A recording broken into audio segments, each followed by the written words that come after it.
Hi everyone, welcome to Single and Married with Ezzy. Thank you for joining me today. I'm so glad to have you. My name is Ezzy Odimoko. I'm a mom, a pastor's wife, and I enjoy talking about relationships.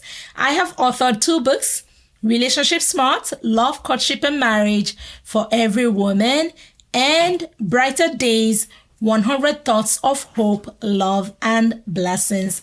Both books are available on Amazon or anywhere you get your books. Today, I want to talk to you about habits to avoid in marriage. So we're going to be looking at a couple different habits that people engage in but are not healthy for their marriage.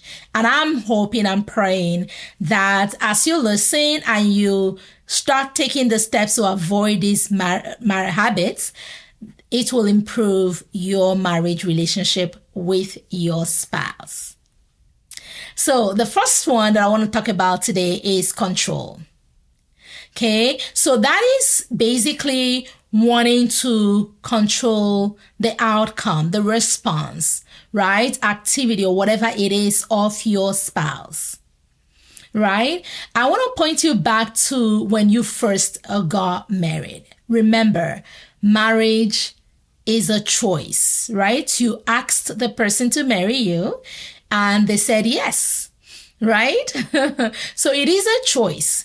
So then when we now get into marriage, do everything to avoid controlling the other person, right? You want each of you to be able to bring all of themselves into the marriage, to be their own unique individual, and you find ways to communicate, to collaborate, and to cooperate with each other.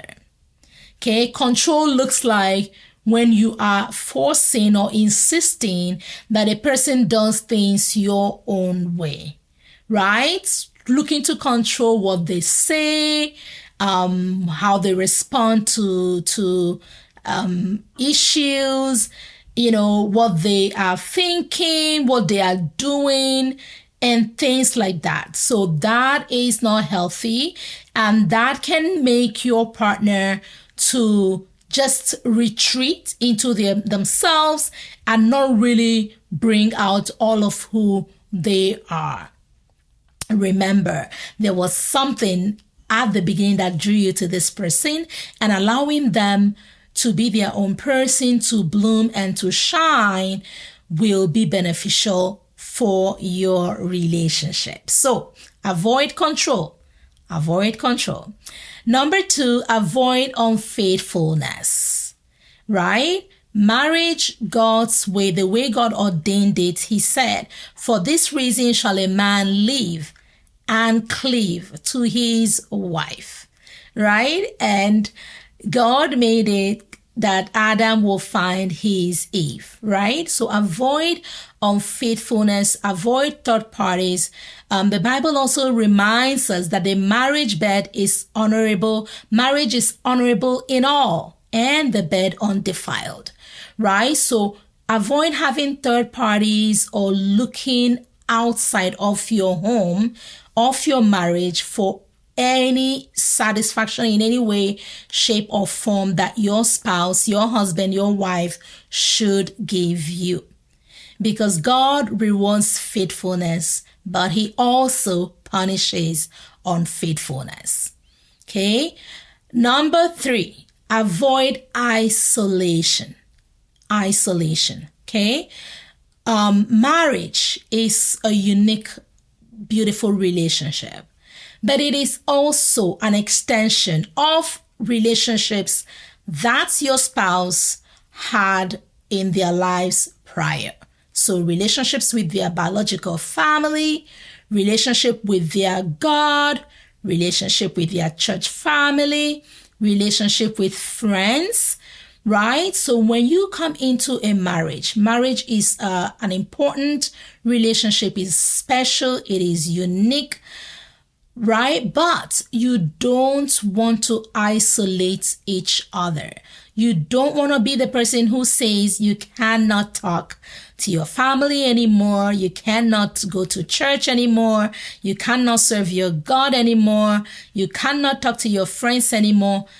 When people do these things, they hurt each other. They hurt themselves. They hurt their partner. You want to avoid any form of isolation. Encourage what is good. If there are relationships they had with friends that are negative, you want to encourage them and show them reasons why those should be discontinued, right? You cannot isolate your spouse. You should not isolate your spouse. You should encourage healthy relationships because those in turn help your marriage to be healthy. The fourth point that I'm going to share with you today is avoid mistreatment. So mistreatment comes in different forms, in different shapes. It could be how you speak to a person. You don't insult, you don't speak down, you don't look down at them, you don't ill-treat them. It could be how you address them. It could even just be how you interact with your spouse, right? Remember, the Bible tells men, God says, husbands, love your wives as your own body. I haven't seen anyone who mistreats themselves. Imagine if you saw someone who is hitting themselves, right? You think the person is unwell, is mentally unwell, right?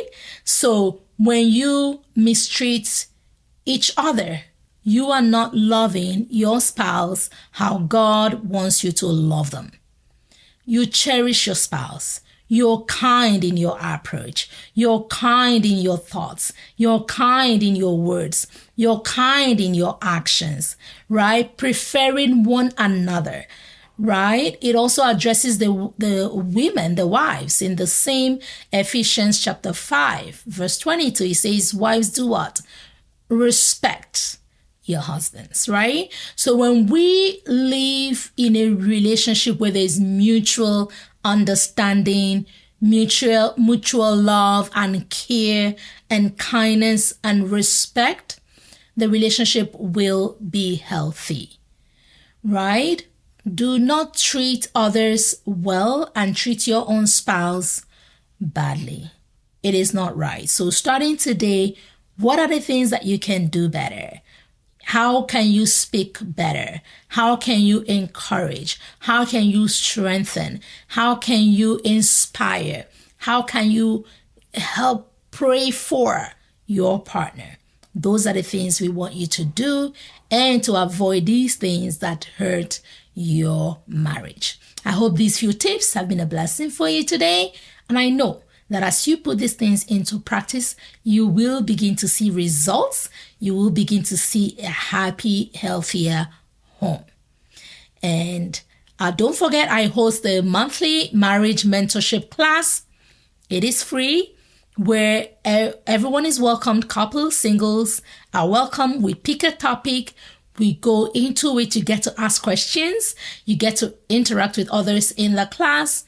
And it gives you tips for success in your life as a married person or as a single person. And so thank you for joining me. Thanks for watching. I hope you've been blessed. And so till next time, it's goodbye and God bless from Single and Married with Ezzy.